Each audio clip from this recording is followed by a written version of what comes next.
And then as we get further along in the loan process, let's say after underwriting, the underwriter, after a review of your file, might look at it and say, I want a letter of explanation about this deposit.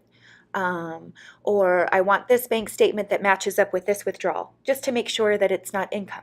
Got it. Okay. At that point, please be prepared to give more documents. And I always tell my borrowers that, we're going to try really hard. It is not my intention or any loan officer's intention, I'm sure, to make your life miserable and to do things that are inconvenient for you. But we do have to follow guidelines. Yeah.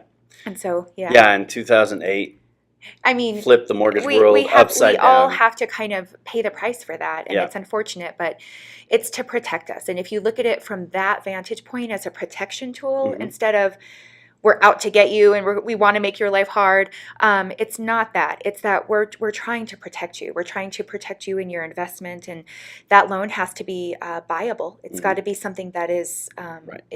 if it doesn't follow the requirements set forth, it's not purchasable, and in that instance, it's not an investment at that point. For us, we would lose money on it. It's just not good for anybody. Yeah. And so, that's the purpose behind the documents. Got it. Yeah. So let's say that my mom and dad want to gift me, $25,000 to help with the down payment on a house. What are you guys going to require? For that, if I don't have $25,000 sitting in my bank account on my bank statement, you guys are probably sitting there going, where are you going to get that money? Exactly. I'm so glad that you asked this question, because if I had to say, one of the biggest issues that happens after the fact is a borrower not understanding that they have to source their money, and not even the down payment money, the earnest money check. A lot of times they'll be like, oh, I got it from my dad. When we ask them, where did this $1,000 come from that you put down as the earnest money? Well, my dad gave it to me. Okay, what was it? Where's the check? Can we see the check? Well, it was cash. And then in that instance, we just can't use it for the purposes of the loan.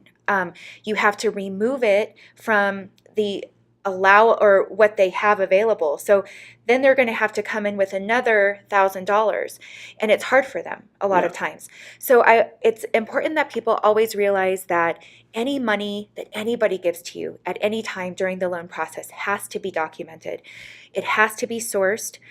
Most times it has to come from a family member or someone that can kind of, there's been some far-reaching family members that I've seen in the past, but it's got to somehow be connected to you as a family, and we can kind of look at the guidelines for each person and see. Right. You guys just want to make sure that they're not going out to get a loan, from Exactly, some another because agency. somebody that doesn't care about you or has a vested interest in your well-being, that person's probably not going to give you $25,000 for nothing. Right. And that's why I believe that the guideline states that it has to be a family member, because a family member is more likely just to give to you from the kindness of their heart, as opposed to, because it can't be a loan. You can't take a loan to get out a loan. Right. So in most instances. So what we want to make sure of is that the person giving the money knows that they have to show their bank statements. They have to show that they had the money, because they're in the same boat as the borrower. So you guys are going to ask for my dad's bank statements to make sure he had the money to give to me. Absolutely. Okay. Yeah, his money has had to have been sitting there for 60 days, just like yours would have had to been. So that, to me, is the biggest issue sometimes, because that generation, my dad, your dad, my grandpa, your grandpa, they are more than willing to give us the money, but they don't want anyone to see their bank statements ever. Yeah.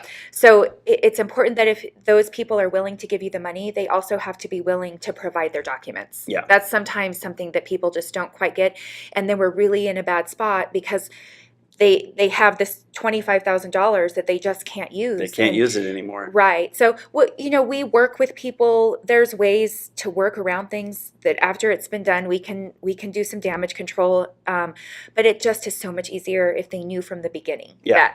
That's something that we have to look at. Absolutely.